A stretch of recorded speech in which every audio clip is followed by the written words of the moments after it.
Jama'a ku zo ku taya mu addu'a da murna. Sama M Inuwa ta zama amaryar angonta. Babban burin da jarumar Sama M Inuwa ta daɗe da shi a cikin zuciyarta yau dai ya cika, ta zamto mallakin masoyinta wato angon nata.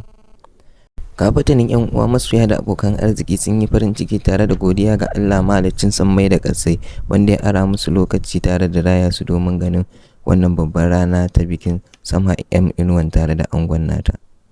Da inda suke yi mata addu'o'in zaman lafiya da zamun zuri'a ɗayyiba.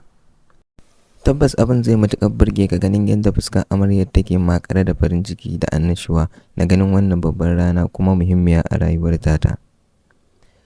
Kallo ɗaya za ka yi wa angon nata shi ma za ka fuskanci tabbas shi ma zuciyarsa take ke makil da farin cikin ganin wannan babbar rana na mallakar masoyiyar tasa kuma amarya a gare shi wacce za ta zamto uwar 'ya'ya a gare shi a halin yanzu.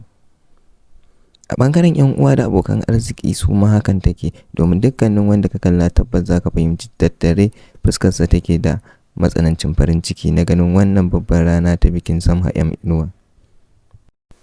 Haka ma a ɓangaren masoya da abokan arziki waɗanda Allah bai ba su dama halartar wannan gagarumin biki ba, su ma sun yi addu'o'insu na samun zaman lafiya tare da fatan samun zuri'a ɗayyiba ga ango da amarya.